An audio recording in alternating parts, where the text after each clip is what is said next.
कौवा रहता था। आप जानते हैं ना, कौवे का रंग बड़ा काला सिया होता है, मगर वो बड़ा खुश था, बहुत एंजॉय कर रहा था लाइफ को। तरह तरह के खाने खाता और रात होती तो किसी भी खुशबूदार दरख्त पर जाकर रात बसर करता, एंजॉय कर रहा था अपनी लाइफ को। अचानक उसकी नजर एक सफेद कबूतर पर पड़ी। वो सोचने लगा कि मैं काला और ये सफेद, ये कितना खूबसूरत है, कितना अच्छा लग रहा है, मुझसे ज्यादा खुश तो ये होगा। अब इसी ख्याल में वो परेशान रहने लगा और उसे रात को नींद भी ना आए। एक दिन वो कबूतर के पास पहुंचा और कहा कि तुम कितने खुश नसीब हो, तुम्हारा रंग सफेद है और मैं तो काला हूं, तुमसे ज्यादा खुश तो कोई नहीं होगा।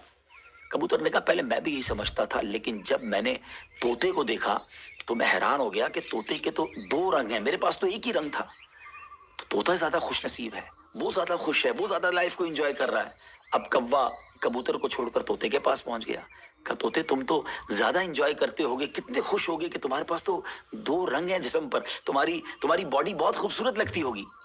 तो तोता कहता है कि पहले तो मैं लाइफ को बड़ा एंजॉय करता था कि वाकई मैं बड़ा रंग बरंगी हूँ, मगर जब मैंने मोर को देखा ना, तो मोर तो कई सारे रंग लिए हुए है, इतना खूबसूरत है कि उसको देखकर मुझे लगा कि मैं तो कुछ भी नहीं हूँ। अब कौवा उड़ते उड़ते पहुंच गया मोर के पास। मोर चिड़िया घर के एक पिंजरे में मौजूद था।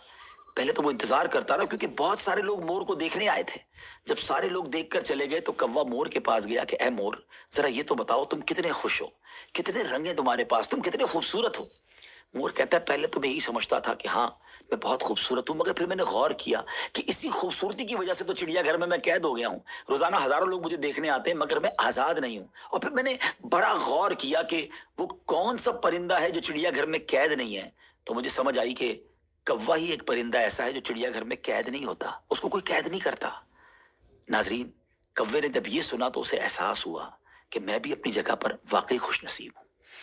अब यहाँ बज़ाहिर तो ये एक फर्जी वाकया है, लेकिन अगर इसको हम अपनी जिंदगियों पर इंप्लीमेंट करें, अपने बारे में सोचें, हमारे पास बहुत कुछ है, लेकिन जब किसी को हमसे ज्यादा वाले को हम देखते हैं ना, तो हमें अपनी चीजें कमतर नजर आने लगती हैं। अपना घर छोटा लगने लगता है, अपनी मोटरसाइकिल, अपनी गाड़ी, अपनी साइकिल वो हमें बड़ी कमतर लगती है जब किसी की बड़ी गाड़ी देखते हैं, किसी का बड़ा घर देखते हैं, किसी की लाइफ स्टाइल को देखते हैं। जो है उस पर एंजॉय नहीं करते, बल्कि उस पर शिकवा करते हैं, नाशुक्री करते हैं।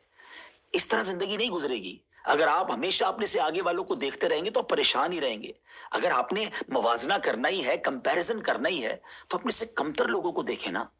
कई लोग बड़ी मुश्किल जिंदगी गुजार रहे हैं। अल्लाह ने मुझे और आपको बहुत खुशहाल रखा है। जी हाँ, अब भी हम लाखों करोड़ों से अच्छे हैं, लेकिन मसला ये है कि हमें तो आगे वालों को देखकर डिमोरलाइज होना होता है। शुक्र अदा कीजिए और सुभान अल्लाह।